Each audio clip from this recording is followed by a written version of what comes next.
ពេលដែលយើងចាញ់ការប្រកួតគេថាយើងល្បីទីទួចពេលការប្រខាត់យ៉ាងថ្ងៃខ្លាចចំណុចហ្នឹងណាបាទខ្លាច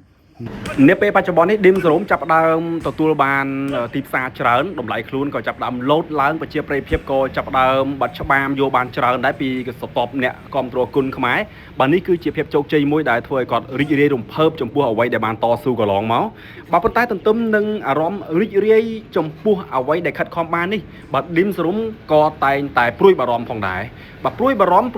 ត្រង់ថាកំពុងតែល្បីអញ្ចឹងបាទខ្លាចថាមកប្រកួតណាធ្វើមិនបានល្អប្រកួតណាចាញ់វាយមិនសូវបានល្អអញ្ចឹងបើខ្លាចបងប្អូនរិះគន់ខ្លាចពាក្យបងប្អូនថាបានល្បីតិចតួចល្មមឡើងហាត់បើវាយឡើងកើ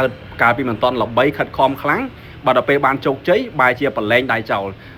ឌឹមសរំតែងតែទុកការព្រួយបារម្ភនេះក្នុងចិត្តចនិចដូច្នេះហើយជារៀងរាល់ថ្ងៃបើគ្រប់ពេលគ្រប់ការប្រកួតគាត់តែងតែត្រៀមលក្ខណៈឲ្យបានខ្លាំងក្លាបំផុតបើការប្រកួតមើលមិនដឹងទេថាឈ្នះឬក៏ចាញ់ក៏ប៉ុន្តែអ្វីដែលគាត់អាចធ្វើបានគឺការបាទនៅតែរក្សាការវឹកហាត់ឲ្យខ្លាំងក្លាព្យាយាមអភិវឌ្ឍសមត្ថភាពពីមួយថ្ងៃទៅមួយថ្ងៃបាទដើម្បីរក្សានៅទំនុកចិត្តទៅដល់ប្រិយមិត្តអ្នកគ្រប់គ្រងក៏ដូចជាការព្យាយាមពុះពេអភិវឌ្ឍសមត្ថភាពតទៅមុខទៀត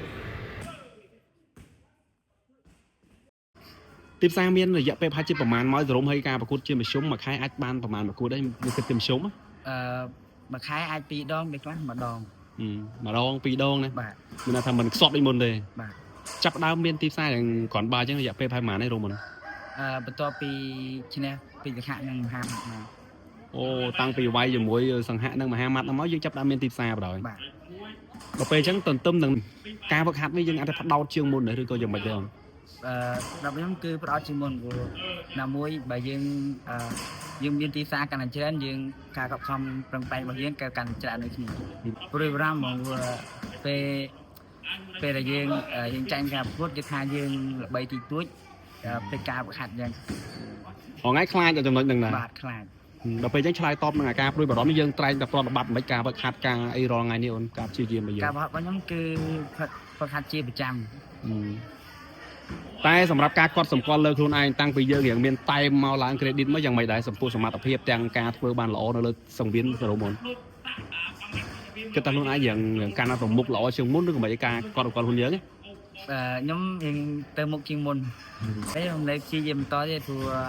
យើងនៅមានអ្នកខ្លាំងច្រើនទៀតហើយណាមួយអីសម័យយើងនៅមានច្រើនទៀតចំណុចប៉ុណ្ណេះអាចថាជាជោគជ័យកម្រិតប៉ុណ្ណាដែរសម្រាប់សរុបហើយមហិច្ឆតារបស់យើងមិនច្រើនកម្រិតណាដែរអូនតែខ្ញុំគឺយកចិត្តថាបាន40 50នេះវាថាជាចំណុចចាប់ដើមមួយចំហៀនល្មមឯងសម្រាប់យើងណាបាទ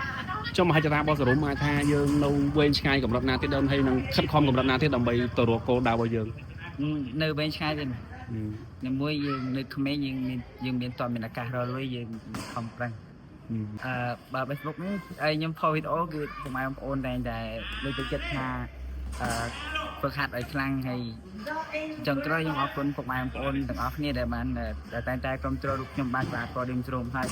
នៅថ្ងៃខាងមុខទៀតខ្ញុំធ្វើអស់ពីសមត្ថភាពមិនឲ្យពុកម៉ែបងប្អូនខកខ្នងបាន